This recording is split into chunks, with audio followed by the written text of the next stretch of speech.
A racist woman insults a black soldier on a plane, but when she sees the news the next day, she realizes her massive mistake. The waiting area at Chicago O'Hare International Airport was already buzzing with restless travelers on a cold, windy November morning. Announcements sliced through the low hum of conversation, each one reminding passengers to check their gates, watch their belongings, or confirm last-minute schedule changes. Under the fluorescent lights, a diverse mix of people, families with strollers, business-suited professionals, backpack-toting students, converged at Gate 17 for the flight to Atlanta. Initially scheduled for 9 a.m., the flight was delayed, causing dissatisfaction among many. At the center of one group of first-class passengers stood Julia Prescott, a 30-something corporate executive. She wore a tailored gray blazer and pencil skirt, her blonde hair pinned back with an elegant silver beret. Her black pumps anxiously tapped on the floor. Julia's face held the frustration of someone used to snapping their fingers for immediate results. She was heading to a highly anticipated management conference where she intended to charm her way into a high-profile promotion. Scrolling through emails on her smartphone, each one an urgent message from colleagues expecting her to deliver perfect budgets and presentations, Julia tried to drown out her own impatience. Finally, the crackling overhead announcement came, signaling that first-class passengers could board.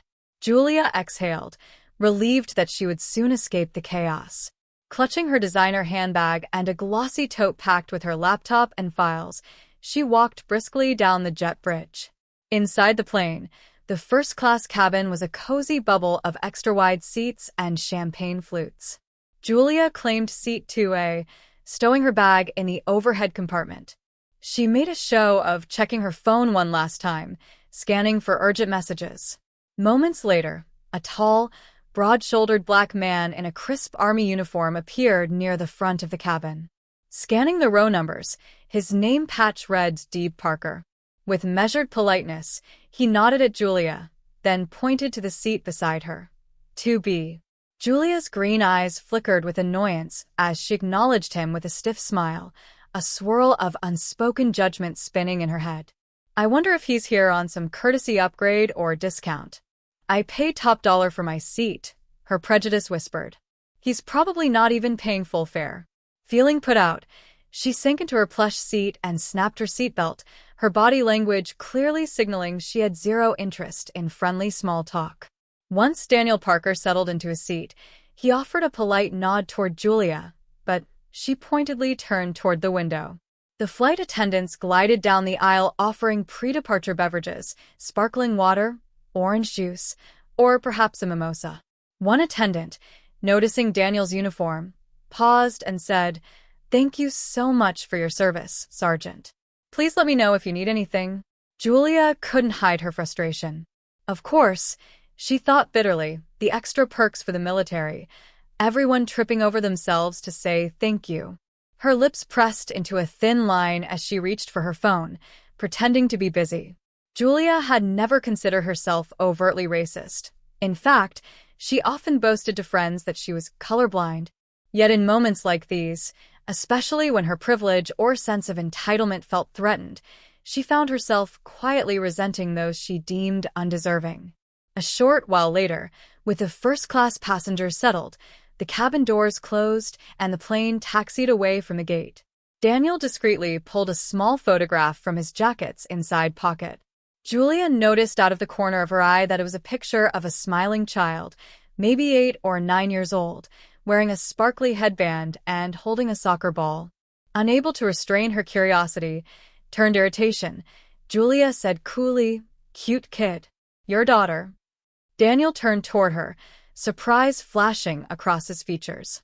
He nodded. "Yes, ma'am. That's my daughter, Kayla." Julia almost rolled her eyes at the ma'am. She was proud of her successes, yet somehow, she was irritated. "Huh," she said, then added sarcastically, "She must be proud her dad's in uniform. You traveling home from duty, or something?"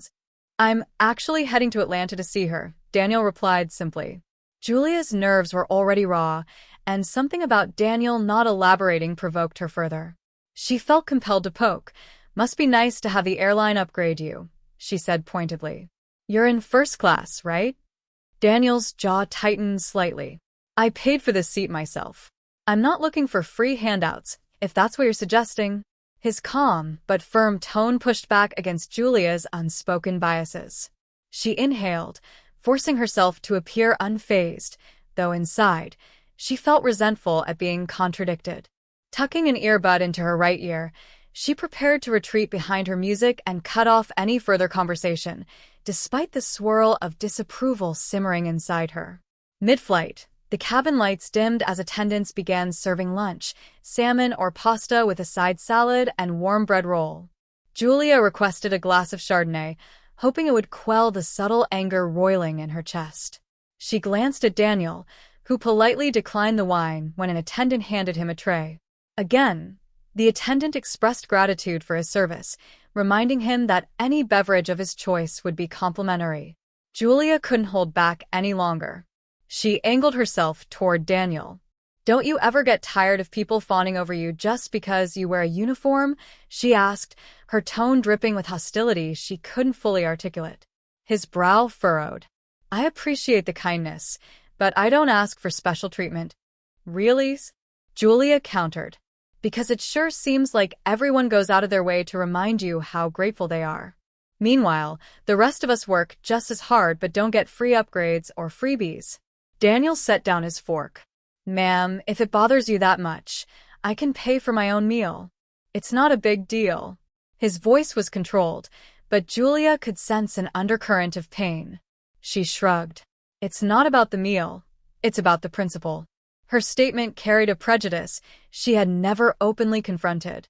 Deep inside, she felt uncomfortable around Black men, especially those who received public praise or recognition.